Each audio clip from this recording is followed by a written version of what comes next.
Hello students, last class में हम discuss कर रहे थे एल्डिहाइड एंड कीटोन्स चैप्टर के बारे में। तो वहाँ पे हमने एल्डिहाइड एंड कीटोन्स की केमिकल प्रॉपर्टीज का बेसिक इंट्रोडक्शन देखा था। इसके बाद आज हम एल्डिहाइड एंड कीटोन्स की केमिकल रिएक्शंस को स्टार्ट कर रहे हैं। तो सबसे पहली जो केमिकल रिएक्शंस होती है एल्डिहाइड एंड कीटोन्स की, वो होती है न्यूक्लियोफिलिक एडिशन रिएक्शंस। अब न्यूक्लियोफिलिक एडिशन रिएक्शन जब हम एल्डिहाइड की पढ़ते हैं तो वहाँ पे बहुत सारी रिएक्शंस होती है। अब उनको हम वन बाय वन स्टडी करेंगे। सबसे पहले अभी हम देखते हैं एडिशन ऑफ सोडियम बाइसल्फाइड कि एल्डिहाइड और कीटोन के साथ में सोडियम बाइसल्फाइड जब रिएक्शन करेगा तो सोडियम बाइसल्फाइड का न्यूक्लियोफिलिक एडिशन होता है एल्डिहाइड और कीटोन पे। तो क्या ये रिएक्शन सोडियम बाइसल्फाइड के साथ जो हम कर रहे हैं, क्या ये रिएक्शन सभी एल्डिहाइड और कीटोन शो करते हैं? नहीं, ये वाली जो रिएक्शन है ये सारे के सारे एल्डिहाइड शो करते हैं, मोस्ट ऑफ एल्डिहाइड ये शो करते हैं। लेकिन कीटोन्स के केस में केवल जो मिथाइल कीटोन्स होते हैं, ऐसे कीटोन्स जिनके अंदर ये इस टाइप का ग्रुप हो, मतलब इस टाइप के कीटोन जो होते हैं जिसमें एक तरफ मिथाइल ग्रुप हो, उनको बोलते हैं मिथाइल कीटोन्स। तो ये वाली रिएक्शन कौन शो करते हैं? सोडियम बाइसल्फाइड के addition reaction, all aldehydes and methyl ketones. अब ये रिएक्शन होती कैसे है, लैब में कैसे करवाते हैं कि एल्डिहाइड हम ले लेते हैं, एल्डिहाइड के साथ में हम क्या ऐड करते हैं? Saturated solution of sodium bisulphide. जब हम सैचुरेटेड सॉल्यूशन डाल देते हैं सोडियम बाइसल्फाइड का एल्डिहाइड के साथ या फिर मिथाइल कीटोन के साथ, तो वहां पे एक सॉलिड प्रोडक्ट बनता है। कैसा प्रोडक्ट बनता है? Solid product. और उस सॉलिड प्रोडक्ट को हम बोलते हैं बाइसल्फाइड एडिशन प्रोडक्ट। और ये जो रिएक्शन होती है ये रिवर्सिबल रिएक्शन होती है। ये रिएक्शन जैसा कि आप यहाँ पे देख रहे हो, ये कैसी रिएक्शन है? रिवर्सिबल रिएक्शन है। अब ये रिवर्सिबल रिएक्शन है तो हमें अगर मैक्सिमम प्रोडक्ट बनाना है तो हम क्या करते हैं? इसीलिए यहाँ पे सैचुरेटेड सॉल्यूशन लेते हैं। अगर हम सैचुरेटेड सॉल्यूशन नहीं लेंगे तो 50% ये बनेगा, 50% ये बनेगा, तो रिएक्शन का कोई हमारा ज़्यादा फायदा नहीं हुआ, क्योंकि प्रोडक्ट कितना बना है? सिर्फ 50% ही। लेकिन अगर हम सैचुरेटेड सॉल्यूशन यूज करेंगे तो मोस्ट ऑफ हमारा ये प्रोडक्ट बनेगा, रिएक्टेंट वहाँ पे बहुत ही कम अमाउंट में प्रेजेंट होगा। तो इसीलिए सैचुरेटेड सॉल्यूशन लिया जाता है सोडियम बाइसल्फाइड का।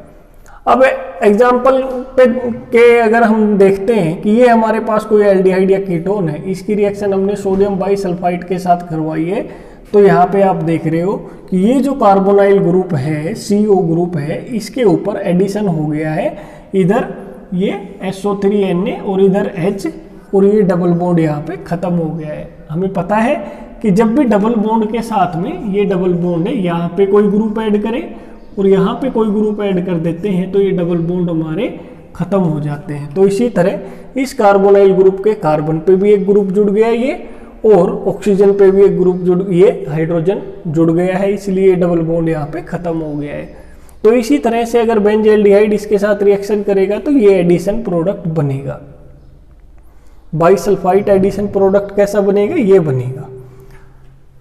तो क्या होगा यहाँ पे? ये Na होगा यहाँ पे,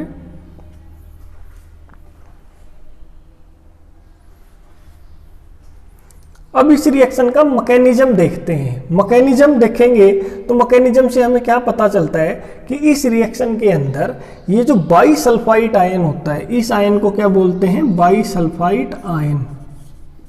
ये बाइसल्फाइड आयन न्यूक्लियोफाइल की तरह काम करता है और कार्बोनाइल कार्बन के ऊपर अटैक करेगा। अब HSO3 नेगेटिव, ये बाइसल्फाइड आयन है, इसकी स्ट्रक्चर कैसे होती है? ये होती है, ये सल्फर और ऑक्सीजन के बीच में ये डबल बॉन्ड, इधर OH और ये O नेगेटिव। एक्चुअल में यहाँ पे भी H होता है, लेकिन बाइसल्फाइड में जब वो H यहाँ से हट जाता है, ये ऐसे होता है, जब ये H यहाँ से हटेगा तो इसकी जगह यहाँ पे नेगेटिव चार्ज आ जाएगा। तो ये बाइसल्फाइड आयन की हमारी स्ट्रक्चर है। यहाँ सल्फर के पास क्या होगा? लोन पेयर, क्योंकि सल्फर के पास कितने इलेक्ट्रॉन होते हैं? 6 इलेक्ट्रॉन। तो एक लोन पेयर यहाँ पे इसमें बचा हुआ रहता है।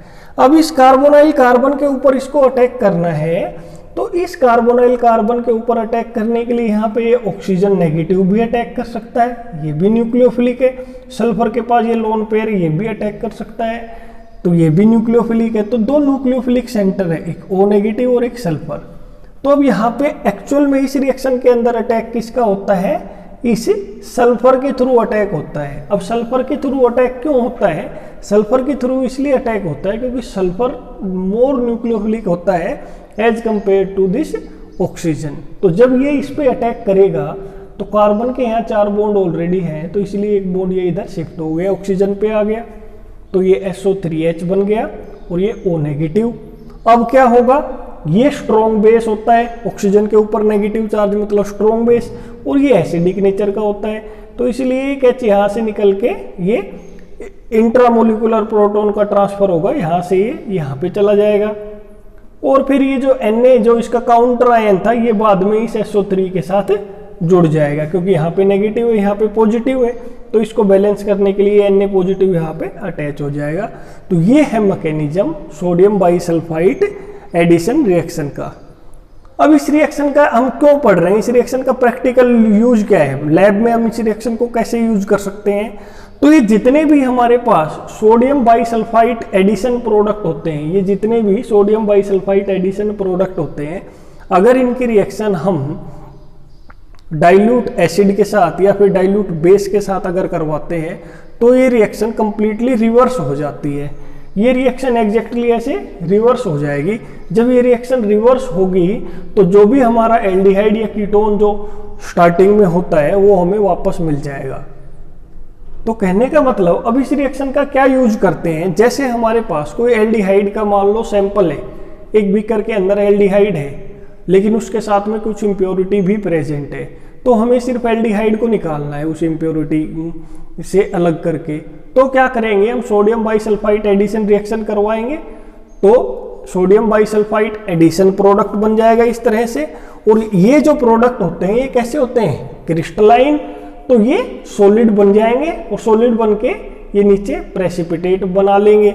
जैसे ये बीकर के अंदर अगर था लिक्विड, इसमें बहुत सारी इम्प्योरिटी है और एल्डिहाइड है, तो जब हम रिएक्शन करवाएंगे सोडियम बाइसल्फाइड एडिशन रिएक्शन, तो ये हमारे प्रोडक्ट बन के नीचे सॉलिड फॉर्म हो जाएंगे। अब लिक्विड को निकाल देंगे और ये जो सॉलिड बच जाएगा ये हमारा सोडियम बाइसल्फाइड एडिशन प्रोडक्ट होगा। लेकिन जब इसकी रिएक्शन किसके साथ करवाएंगे, डाइल्यूट एसिड के साथ या फिर बेस के साथ, तो वापस से हमें क्या मिल जाएगा, अपना जो ओरिजिनल एल्डिहाइड या कीटोन था वो वापस से मिल जाएगा। लेकिन अब वो क्या होगा, प्योर, क्योंकि इम्प्योरिटी तो हम पहले ही हटा चुके हैं। तो ये एक एडवांटेज है, ये एक प्रैक्टिकल एप्लीकेशन है इस रिएक्शन की। अब कैसे होता है, जैसे ये हमारे पास सोडियम बाइसल्फाइड एडिशन प्रोडक्ट है, इसमें जैसे HCl ऐड करेंगे तो ये हमारा ओरिजिनल एल्डिहाइड या कीटोन मिल जाएगा, साथ में H2O, SO2 और NaCl। ये तो हमने एसिड यूज किया है। अगर इसकी जगह हम बेस यूज करेंगे तो क्या होगा, फॉर एग्जाम्पल यहाँ पे हमने सोडियम कार्बोनेट यूज किया है सपोज, तो यहाँ पे क्या बनेगा, ये तो हमारे बनेंगे,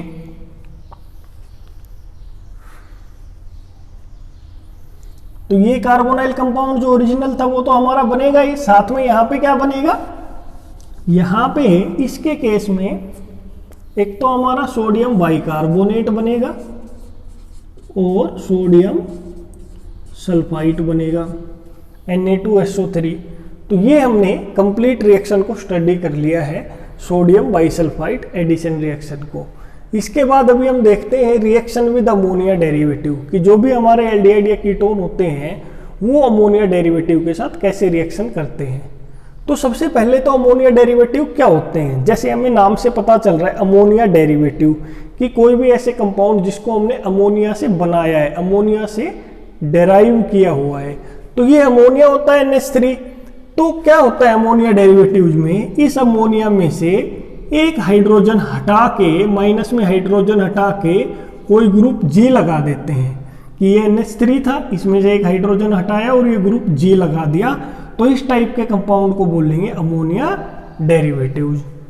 तो केमिस्ट्री में जनरली हम कौन कौन से अमोनिया डेरिवेटिव्स को पढ़ते हैं, तो ये 5 अमोनिया डेरिवेटिव हम कॉमनली स्टडी करते हैं केमिस्ट्री में। तो सबसे पहले NH2OH, इस अमोनिया डेरिवेटिव का नाम होता है हाइड्रोक्साइल अमीन, कि NH3 में से एक हाइड्रोजन हटा के OH लगा दिया तो हाइड्रोक्साइल अमाइन बोलेंगे इसको। अगर एक हाइड्रोजन हटा के अमोनिया में से एक हाइड्रोजन हटा के NH2 ग्रुप लगा दिया तो इसको बोलेंगे हाइड्राजाइन, हाइड्राजीन।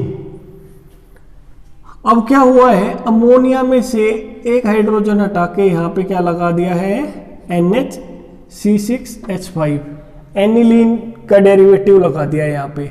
एनिलीन होता है ना ये C6, ये क्या होता है, ये होता है हमारा एनिलीन। तो इसमें से यहाँ से ये ग्रुप लगा दिया हमने अमोनिया पे NH2 पे, तो इसको बोलेंगे फिनाइल हाइड्राजीन। ये ऐसे लग रहा है जैसे ये हाइड्राजीन में से एक हाइड्रोजन यहाँ से हटा के यहाँ फिनाइल ग्रुप लगा दिया ये इस सेकंड वाले में। और इसमें अगर आप देखोगे तो क्या डिफरेंस है, NH2 है ये, यहाँ पे क्या किया है, इस NH2 का एक हाइड्रोजन हटा के C6H5 लगाया तो इसको फिनाइल हाइड्राजीन बोलेंगे। वो हाइड्राजीन है, यहाँ पे एक एक्स्ट्रा ये फिनाइल ग्रुप लगाया तो ये फिनाइल हाइड्राजीन हो गया। इसके बाद अमोनिया के अंदर, ये अमोनिया का पार्ट है हमारा, इसमें से एक हाइड्रोजन हटा के ये यूरिया लगा दिया, ये यूरिया लगा दिया तो इसको बोलेंगे सेमी कार्बाजाइड। यूरिया का फॉर्मूला क्या होता है, NH2CONH2। तो यहाँ पे ये अमोनिया का एक हाइड्रोजन हटा के यूरिया का पार्ट लगा दिया तो सेमी कार्बाजाइड बोलेंगे। अब ये जो हाइड्राजीन यहाँ पे दिख रहा है, यहाँ से एक हाइड्रोजन हटा के ये क्या लगा दिया है, 2 first, second, third, fourth, fifth, sixth. तो सेकंड और फोर्थ पोजीशन पे क्या है, नाइट्रो ग्रुप है। इस बेंजीन पे सेकंड और फोर्थ पे क्या है, नाइट्रो ग्रुप है। तो इसका क्या नाम बन जाएगा इस पूरे का, इस अमोनिया डेरिवेटिव का, क्योंकि ये कैसा लग रहा है देखने से कि ये जो हाइड्रोजन का यहाँ से एक हाइड्रोजन हटा के ये ग्रुप लगाया ये, तो इसका नाम हो जाएगा 2,4-डाइनाइट्रोफिनाइल हाइड्राजीन। क्योंकि हाइड्रोजन तो इतने का इतना तो है ही, इसके साथ क्या लगाया है, 2,4-डाइनाइट्रोफिनाइल। इस रिंग का नाम क्या है, फिनाइल, और ये हाइड्रोजन। तो ये जो हमने पढ़े हैं यहाँ पे, ये अमोनिया डेरिवेटिव्स हैं। अब क्या होता है कि अमोनिया डेरिवेटिव्स जब हम कार्बोनाइल कंपाउंड के साथ रिएक्शन करवाते हैं तो अमोनिया डेरिवेटिव्स कार्बोनाइल कंपाउंड के साथ न्यूक्लियोफिलिक एडिशन रिएक्शन शो करेंगे। ये कार्बोनाइल कंपाउंड के ऊपर ऐड हो जाएंगे, जैसे कि यहाँ पे सोडियम बाइसल्फाइड ऐड हुआ था। लेकिन इस केस में क्या होता है कि जब अमोनिया डेरिवेटिव कार्बोनाइल कंपाउंड के साथ ऐड हो जाता है तो वहां पे जो एडिशन प्रोडक्ट बनता है वो स्टेबल नहीं होता है। वो स्टेबल क्यों नहीं होता है अभी हम बाद में देखेंगे। तो वो जो इनिशियल जो एडिशन प्रोडक्ट बनता है वो स्टेबल नहीं होता है, उनमें से वाटर का एक मोलिक्यूल निकल जाता है। जो पहले एडिशन प्रोडक्ट बनेगा उसमें से एक वाटर का मोलिक्यूल निकल जाएगा, और जो नया प्रोडक्ट बनेगा उसमें क्या होगा, कार्बोनाइल कार्बन, और जो अमोनिया डेरिवेटिव का नाइट्रोजन है उसमें डबल बॉन्ड वहां पे प्रेजेंट होगा। जैसे कि ये हमारा एल्डिहाइड और कीटोन है, ये हमारा कोई अमोनिया डेरिवेटिव है, तो यहाँ पे इसका एडिशन कैसे होता है, ये नाइट्रोजन इसके ऊपर अटैक करता है और ये बॉन्ड इधर से इधर जाता है। तो जब ये इसके ऊपर अटैक करेगा तो ये NH2 यहाँ पे जुड़ रहा है इस कार्बन के ऊपर, कार्बोनाइल कार्बन पे, तो NHG आ जाएगा यहाँ पे, और यहाँ का एक H जो है ये O पे चला जाएगा। तो ये इनिशियल एडिशन प्रोडक्ट बनता है, इनिशियली ये एडिशन प्रोडक्ट बनता है। अभी हम मैकेनिज्म इस रिएक्शन का देखेंगे तब समझ में आएगा कि ये प्रोडक्ट कैसे बना है। तो अभी के लिए आप ये देख लीजिए कि इस NH2 ने इस पे अटैक किया है और ये ऑक्सीजन इस टाइप से इधर गया है, तो इस NH2 का एक H ऑक्सीजन पे लग गया और NHG जो बचा हुआ है वो ऐसे यहाँ पे कार्बन से जुड़ गया। अब ये जो प्रोडक्ट बना है यहाँ पे ये स्टेबल नहीं है। क्यों स्टेबल नहीं है, क्योंकि यहाँ नाइट्रोजन से एक हाइड्रोजन और एक ये OH, ये यहाँ से वाटर मॉलिक्यूल बना के बाहर निकल जाएंगे। कि एक तो नाइट्रोजन से एक ग्रुप निकल रहा है हाइड्रोजन ये, और इस कार्बन से एक OH निकल रहा है। तो कार्बन और नाइट्रोजन के बीच में अब क्या आ गया, डबल बॉन्ड, और एक ये वाटर निकल गया। तो ये फाइनल हमारा प्रोडक्ट बनता है अमोनिया डेरिवेटिव के साथ जब कोई कार्बोनाइल कंपाउंड रिएक्शन करता है। तो अभी हम इसका मैकेनिज्म देखेंगे इस रिएक्शन का। तो इस रिएक्शन का जो मैकेनिज्म है वो मेनली 3 स्टेप में होता है। इस रिएक्शन का मैकेनिज्म 3 स्टेप का होता है। अब क्या होता है उन 3 स्टेप के अंदर वो अभी हम देख रहे हैं। सबसे पहले क्या होता है, प्रोटोनेशन ऑफ कार्बोनाइल कंपाउंड। ये जो हम जितनी भी अमोनिया डेरिवेटिव्स की न्यूक्लियोफिलिक एडिशन रिएक्शंस यहाँ पे पढ़ रहे हैं, ये जो जितनी भी रिएक्शंस हैं ये एसिडिक मीडियम के अंदर करवाई जाती है। अब ऐसा क्यों होता है, इन रिएक्शंस को एसिडिक मीडियम के अंदर क्यों करवाते हैं, क्योंकि इन रिएक्शन के अंदर एसिड एक कैटलिस्ट की तरह काम करता है। अब एसिड कैटलिस्ट की यहाँ पे क्यों ज़रूरत पड़ती है, ये इसलिए पड़ती है क्योंकि अमोनिया डेरिवेटिव यहाँ पे वीक न्यूक्लियोफाइल है। अब ये वीक न्यूक्लियोफाइल है तो ये कार्बोनाइल कार्बन के ऊपर अटैक नहीं कर पाएंगे। अब कार्बोनाइल कार्बन के ऊपर अगर अटैक नहीं होगा तो ये रिएक्शन नहीं होगी। तो कहने का मतलब इस रिएक्शन के अंदर हमें कार्बोनाइल कार्बन को इतना ज़्यादा एक्टिवेट कर देना है कि वीक न्यूक्लियोफाइल भी उसके ऊपर इजीली अटैक कर पाए। तो जब हमने यहाँ पे केमिकल प्रॉपर्टीज का बेसिक इंट्रोडक्शन पढ़ा था तो वहाँ पे एसिड कैटलिस्ट का क्या यूज होता है न्यूक्लियोफिलिक एडिशन रिएक्शंस में, वो सब बातें वहाँ पे डिस्कस की हुई है। फिर भी मैंने यहाँ पे थोड़ा सा आपको बताया है कि जब हम यहाँ पे एसिड ऐड करेंगे, इस रिएक्शन में एसिड को एज ए कैटलिस्ट की तरह यूज करेंगे, तो ये जो एसिड का प्रोटोन होता है ये ऑक्सीजन के ये जो लोन पेयर हैं इनको प्रोटोनेट कर देगा। एक ऑक्सीजन के लोन पेयर के साथ ये इस टाइप से इसकी प्रोटोनेशन कर देगा। अब इस प्रोटोनेशन से क्या होता है, हमें पता है कि जो इलेक्ट्रोनेगेटिविटी है वो O पॉजिटिव की ज़्यादा होती है ऑक्सीजन एटम से। तो अब क्या होगा, यहाँ पे ये कार्बोनाइल कार्बन सिर्फ ऑक्सीजन से जुड़ा हुआ है, यहाँ पे देखें तो ये कार्बोनाइल कार्बन O पॉजिटिव से जुड़ा हुआ है। तो यहाँ पे अब ये जो O पॉजिटिव है ये ज़्यादा इलेक्ट्रॉन विदड्रॉइंग होगा क्योंकि इसकी इलेक्ट्रोनेगेटिविटी क्या है, ज़्यादा। तो कार्बन के ऊपर यहाँ पे ज़्यादा पॉजिटिव चार्ज क्रिएट होगा और ऑक्सीजन के ऊपर यहाँ पे तो यहाँ कार्बन के ऊपर ज़्यादा पॉजिटिव चार्ज क्रिएट होगा। अब ये जो ऑक्सीजन O पॉजिटिव है ये जो इलेक्ट्रॉन्स है डबल बॉन्ड के इनको अपनी तरफ ज़्यादा अट्रैक्ट करेगा क्योंकि इसकी इलेक्ट्रोनेगेटिविटी क्या है, ज़्यादा। तो इसीलिए ये जो हमारा कार्बोनाइल कार्बन है ये मोर इलेक्ट्रोफिलिक बन जाएगा, इस पर ज़्यादा पॉजिटिव चार्ज आ जाएगा। अब इस पर जब ज़्यादा पॉजिटिव चार्ज आ जाएगा तो वीक न्यूक्लियोफाइल भी अपने इलेक्ट्रॉन्स इजीली इसको दे पाएगा क्योंकि ये बहुत ज़्यादा इलेक्ट्रॉन डेफिशिएंट बन चुका है। इसको कहीं से भी इलेक्ट्रॉन चाहिए, चाहे फिर वो वीक न्यूक्लियोफाइल हो, उसको अपने इलेक्ट्रॉन्स यहाँ पे देने पड़ेंगे। तो सबसे पहला जो स्टेप है वो है प्रोटोनेशन ऑफ कार्बोनाइल कंपाउंड। तो इस टाइप से ये प्रोटोनेशन हो जाती है जो भी हमारा कार्बोनाइल कंपाउंड होता है, चाहे वो एल्डिहाइड हो या फिर कीटोन। तो इस तरह से प्रोटोनेशन होगी। अब सेकेंड स्टेप में क्या होता है, nucleophilic attack of ammonia derivative. कि जो अमोनिया डेरिवेटिव है वो न्यूक्लियोफिलिक अटैक करेगा इस कार्बोनाइल कार्बन के ऊपर। अब उसमें क्या होगा कि नाइट्रोजन का ये लोन पेयर है यहाँ पे, अमोनिया डेरिवेटिव में ये इधर अटैक करेगा और ये जो बॉन्ड है ये इधर शिफ्ट हो जाएगा।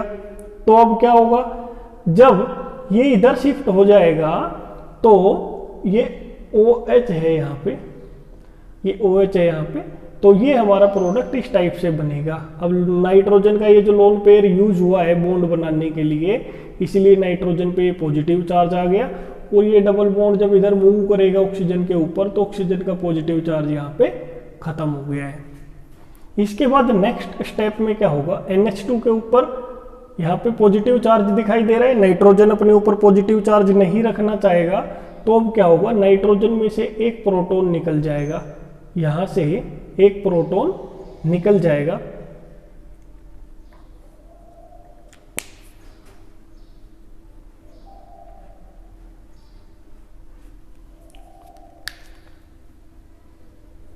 तो यहाँ से एक प्रोटॉन निकल गया। तो यहाँ पे क्या हो गया, अब ये यहाँ NH2 है, यहाँ से ये जो एक हाइड्रोजन है ये इस तरीके से अपने इलेक्ट्रॉन इस नाइट्रोजन को दे देगा और ये H पॉजिटिव यहाँ से निकल जाएगा। तो ये हमारा एडिशन प्रोडक्ट बन जाएगा। ये हमारा क्या बन गया, एडिशन प्रोडक्ट। अब थर्ड स्टेप में क्या होगा, रिमूवल ऑफ वाटर मॉलिक्यूल। अब इस एडिशन प्रोडक्ट में से वाटर मॉलिक्यूल रिमूव होगा, जैसा कि हमने यहाँ पे देखा था कि वाटर मॉलिक्यूल यहाँ से रिमूव होता है। अब कैसे होता है कि यहाँ से ये जो H पॉजिटिव निकला हुआ है, यहाँ जो लास्ट स्टेप में ये जो H पॉजिटिव निकला है, ये क्या करेगा, इस ऑक्सीजन के ये जो लोन पेयर है यहाँ पे प्रोटोनेशन करवा देगा, OH2 पॉजिटिव बन जाएगा, OH2 पॉजिटिव बन जाएगा। अब ये जो नाइट्रोजन के लोन पेयर हैं, ये नाइट्रोजन के लोन पेयर इस तरीके से यहाँ पे शिफ्ट होंगे, ये इधर शिफ्ट होंगे और ये H2O इधर बाहर निकल जाएगा, तो ये -H2 हो गया। अब ये नाइट्रोजन के जो लोन पेयर हैं, इन्होंने ये कार्बन और नाइट्रोजन के बीच में डबल बॉन्ड बना लिया, तो नाइट्रोजन का लोन पेयर यूज हुआ है तो नाइट्रोजन के ऊपर पॉजिटिव चार्ज आएगा, और नाइट्रोजन के ऊपर पॉजिटिव चार्ज स्टेबल नहीं होता है, इसीलिए ये नाइट्रोजन के साथ जो हाइड्रोजन होगा ये अपना बॉन्ड ये ब्रेक कर देगा, और इस बॉन्ड के दोनों इलेक्ट्रॉन किसको मिल जाएंगे, नाइट्रोजन को।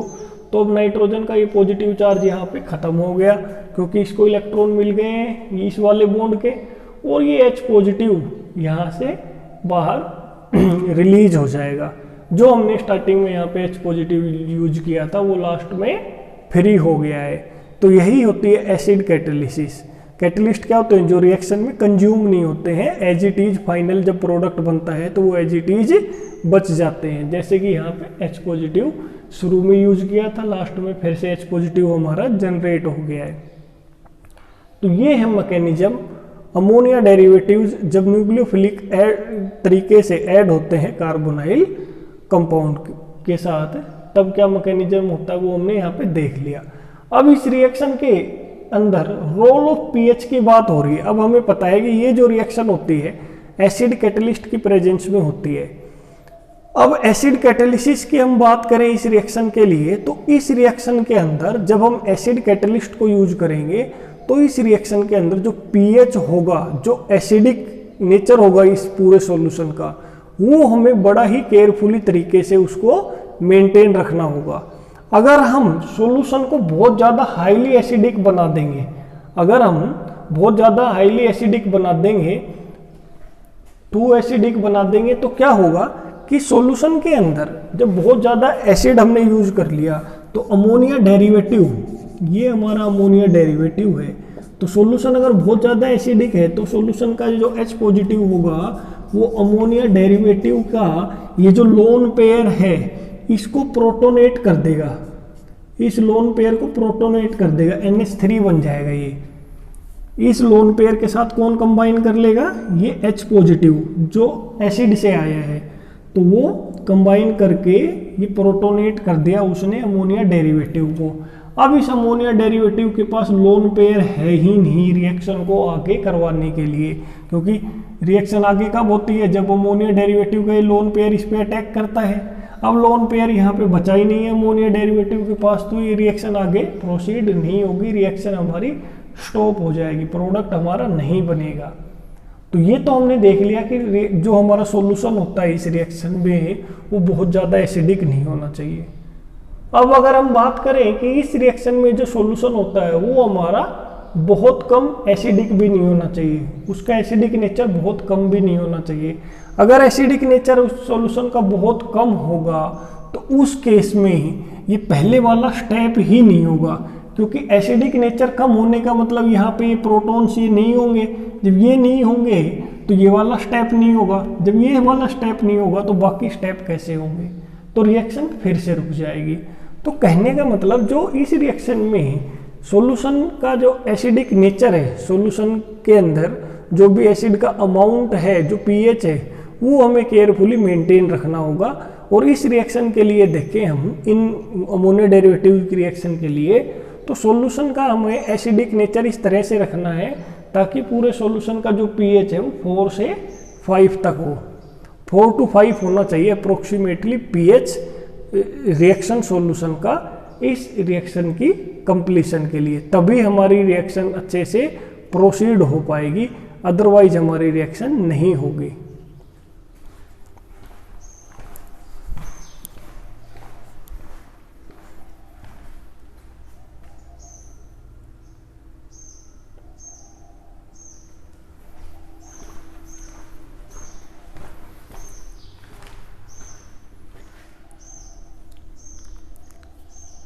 अब जो भी हमने यहाँ पे रिएक्शंस देखी हैं, यहाँ पे अमोनिया डेरिवेटिव्स की जो एडिशन रिएक्शंस देखी हैं, उन सभी को अब एग्जाम्पल के थ्रू हम समझने की कोशिश करेंगे।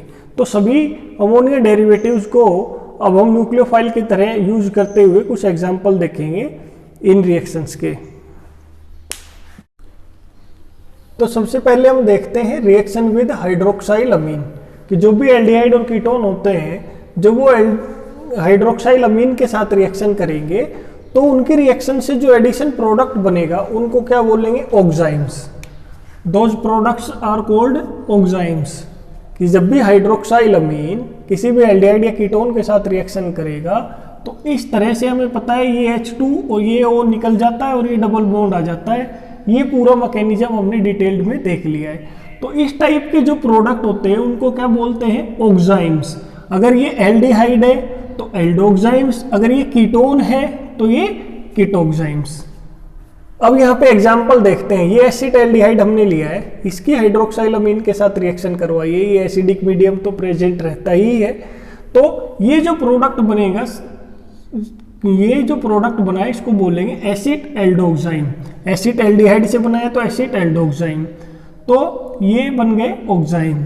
अब ये एसिटोफेनोन है, इस कंपाउंड का क्या नाम होता है, हमने नोमेनक्लेचर में देखा है एसिटोफेनोन। जब एसिटोफेनोन हाइड्रोक्साइल अमीन के साथ रिएक्शन करेगा तो ये बनेगा एसिटोफेनोन ऑक्साइम। कि ये जो ऑक्सीजन होता है इसको निकाल देते हैं और अमोनिया डेरिवेटिव में से ये H2 जो है इसको निकाल देते हैं और ये डबल बॉन्ड कार्बन और नाइट्रोजन के बीच में बन जाता है। ये शॉर्ट मेथड है प्रोडक्ट को आइडेंटिफाई करने के लिए। जो भी एल्डिहाइड कीटोन है उसका ऑक्सीजन निकाल दो और अमोनिया डेरिवेटिव के ये दोनों हाइड्रोजन और कार्बन और नाइट्रोजन के बीच में डबल बॉन्ड बना दो तो हमारा प्रोडक्ट बन जाता है। अब अगर हाइड्रोजीन के साथ रिएक्शन होती है तो क्या होगा कि एल्डिहाइड या कीटोन हाइड्रोजीन के साथ रिएक्शन कर रहे हैं। हाइड्रोजीन क्या होता है, NH2। इसके साथ जब रिएक्शन होगी तो इसका ये ऑक्सीजन यहाँ से निकलेगा और इसका ये H2 यहाँ से निकलेगा। कार्बन और इस नाइट्रोजन में अब डबल बॉन्ड बनेगा।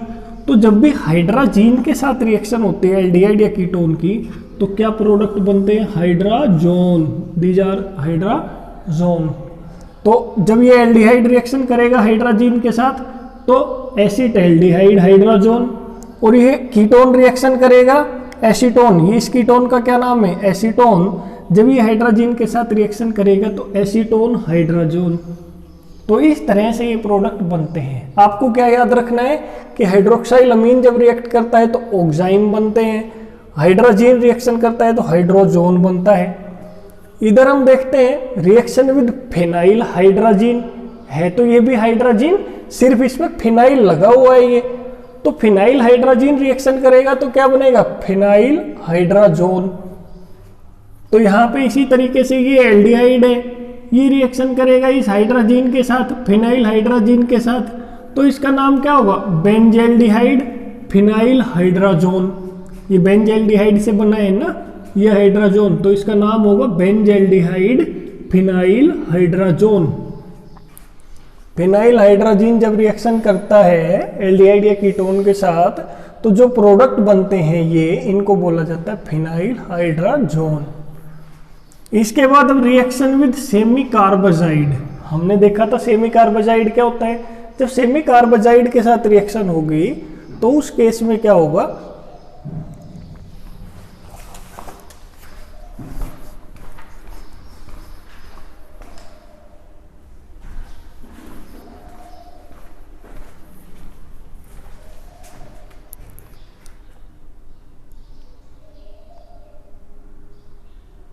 कि सेमी कार्बाजोन बनेगा। ये एल्डिहाइड या कीटोन है, ये सेमी कार्बाजाइड है, तो ये सेमी कार्बाजोन बनेगा। बना कैसे है, वैसे ही बाकी पीछे वाली रिएक्शन की तरह यहाँ से ये ऑक्सीजन निकलेगा, यहाँ से ये H2 निकलेगा और कार्बन और इस नाइट्रोजन के बीच में डबल बॉन्ड आएगा, बाकी एज इट इज रहेगा, तो ये सेमी कार्बाजोन बनेगा। तो अब ये बहुत सारे एग्जाम्पल लिख के हमें टाइम वेस्ट नहीं करना है, बस समझ लेना है कि प्रोडक्ट कैसे बनता है। एल्डिहाइड या कीटोन का ऑक्सीजन और अमोनिया डेरिवेटिव का जो NH2 होता है उसका हाइड्रोजन। अब यहाँ पे ध्यान देने वाली एक बात यह है कि जब सेमी कार्बाजाइड रिएक्शन करता है तो एक NH2 इधर है, एक NH2 इधर है। तो यहाँ पे ध्यान देना कि ये वाला जो NH2 है जो डायरेक्ट CO के साथ जुड़ा हुआ है, ये वाला भी तो यहाँ पे बना सकता था, ये वाला NH2 भी तो इधर से जुड़ सकता था, लेकिन ये वाला नहीं जुड़ता है इधर कार्बन के साथ। क्यों? क्योंकि हमने जब मैकेनिज्म देखा था तो हमने ये देखा था कि प्रोडक्ट के बनने के लिए ये नाइट्रोजन के जो लोन पेयर होते हैं वो न्यूक्लियोफाइल की तरह अटैक करते हैं। तो यहाँ पे एक NH2 ये है, इसके लोन पेयर है, इधर एक NH2 ये है, इसके लोन पेयर है। तो अगर ये वाला NH2 अपने लोन पेयर से इस पे अटैक करेगा तो इधर से प्रोडक्ट बनेगा, अगर ये वाला NH2 का लोन पेयर इधर अटैक करेगा तो इधर से प्रोडक्ट बनेगा। लेकिन इस रिएक्शन के अंदर हमेशा प्रोडक्ट इधर से ही बनता है, इस वाले NH2 से नहीं बनता है। ऐसा क्यों होता है? क्योंकि ये वाले NH2 के जो लोन पेयर होते हैं वो रेजोनेंस में होते हैं इस कार्बोनाइल ऑक्सीजन के, मतलब इस कार्बोनाइल ग्रुप के साथ। तो इस नाइट्रोजन के पास तो लोन पेयर रहते ही नहीं है, ये तो इनके पास क्या, ये रेजोनेंस में इन्वॉल्व है, नाइट्रोजन एटम पे नहीं रहते हैं, ये डिलोकलाइज रहते हैं इधर पूरे इस ग्रुप पे। तो इसीलिए, लेकिन यहाँ पे जो लोन पेयर है वो हमेशा इस नाइट्रोजन पे ही रहेंगे, तो हमेशा अवेलेबल रहेंगे अटैक करने के लिए। तो इसीलिए प्रोडक्ट हमारा इस तरफ से बनता है। अब नेक्स्ट है रिएक्शन विद 2,4-DNP। 2,4-DNP अभी हमने देखा था अमोनिया डेरिवेटिव होता है। 2,4-DNP का मतलब 2,4-डाइनाइट्रोफिनाइल हाइड्रोजन।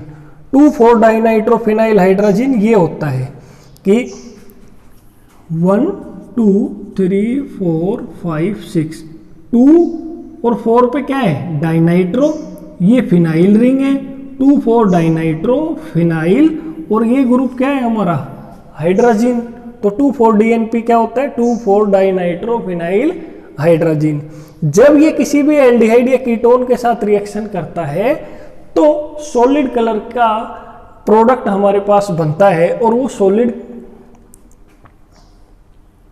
तो जब ये एल्डिहाइड या कीटोन के साथ रिएक्शन करता है 2,4-DNP, तो हमारे पास जो प्रोडक्ट बनेगा वो सॉलिड स्टेट में होगा, और उस प्रोडक्ट का कलर येलो भी हो सकता है, ऑरेंज भी हो सकता है, रेड भी हो सकता है। तो कहने का मतलब कलरफुल प्रोडक्ट बनते हैं जब भी 2,4-DNP कार्बोनाइल कंपाउंड के साथ रिएक्शन करता है। तो इस तरह से 2,4-DNP का यूज करके हम ये फाइंड आउट कर सकते हैं केमिस्ट्री लैब में कि कोई भी गिवन कंपाउंड एल्डिहाइड या कीटोन है, मतलब कोई भी गिवन जो कंपाउंड है वो कार्बोनाइल कंपाउंड है या नहीं। अगर कोई भी गिवन कंपाउंड कार्बोनाइल कंपाउंड होगा तो उसमें जब 2,4-DNP ऐड करेंगे तो कलरफुल सॉलिड प्रोडक्ट वहां पे बनेगा।